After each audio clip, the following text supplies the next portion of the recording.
presidente de Sri Lanka. Good morning again.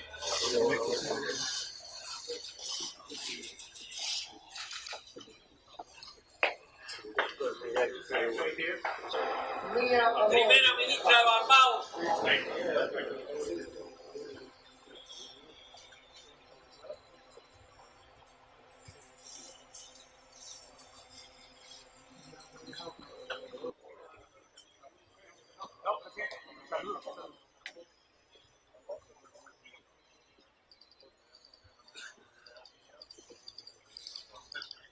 Secretario General de Naciones Unidas.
Your Excellency, President Miguel Diaz-Canel Bermudez, Excellencies, Cuba, for many decades, as a champion for the concerns and aspirations of developing nations within various multilateral fora.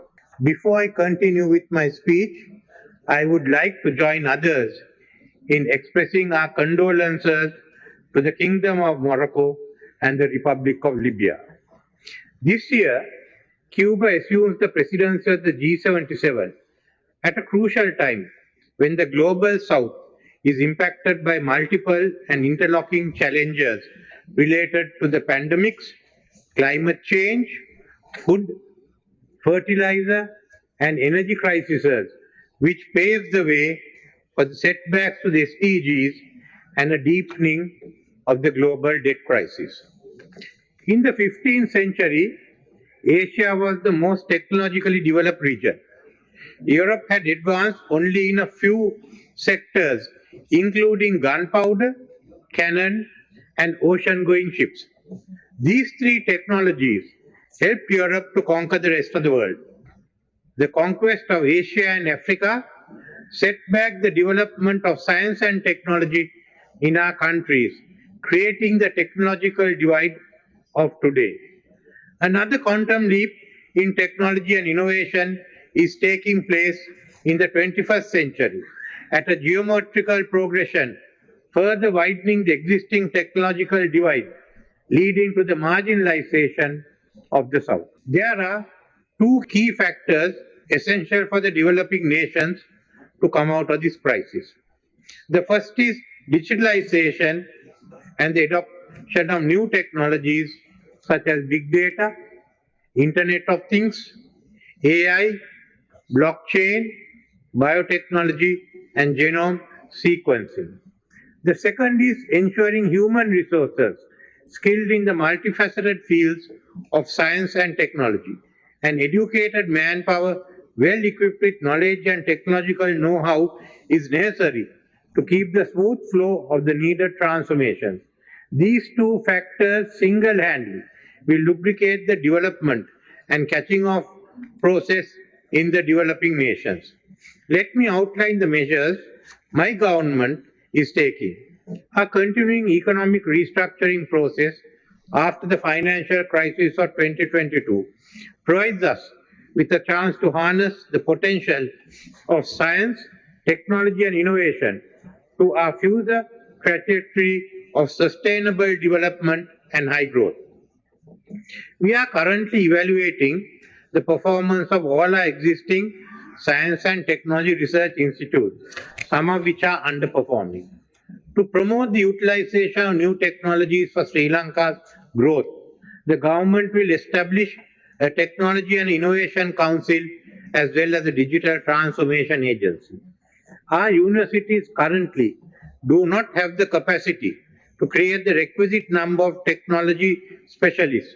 Therefore, we will establish 4 new universities focusing on the new technologies. One of these is the outcome of the technological cooperation between India and Sri Lanka. The International Climate Change University will be the 5th. The digital divide presents significant challenges to the development in the global south. These include limited access to costly technology, inadequate digital skills and infrastructure, cultural and institutional barriers, and financing constraints. Global trade barriers further compound these issues. To overcome these challenges, the G77 and China must establish an effective mechanism for cooperation. Otherwise, our endeavors will be limited to words. We must immediately reinvigorate the Consortium of Science and Technology and Innovation for the South, the COSTIS. This will be a test of our commitment. In addition, a revised program of action with many other proposed new measures is required. These measures should include collectively creating technological platforms modeled on the European Union's technology and innovation platforms in the following fields: digitalization, health, medication, AI, and renewable energy, including green hydrogen. 2. Interested G77 countries must make a commitment to earmark 1% of their GDP for R&D. This has to be achieved over a decade. And 3. We must foster collaboration between governments and the private sector. The brain drain from south to the north and the resulting loss of educated manpower is another threat to the development of science, technology and innovation of the south.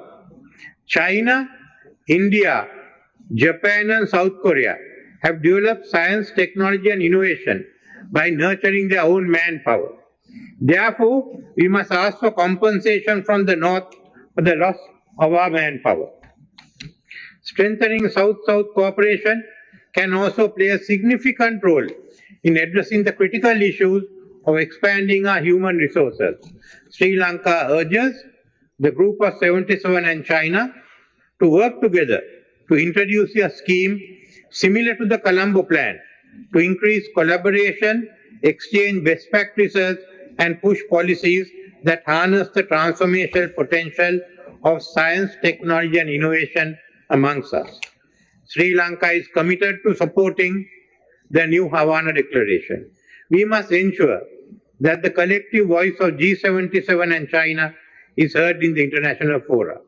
In conclusion, let me once again thank President Miguel Diaz-Canel Bermudez and the government of Cuba for your generous hospitality and excellent arrangement. Thank you.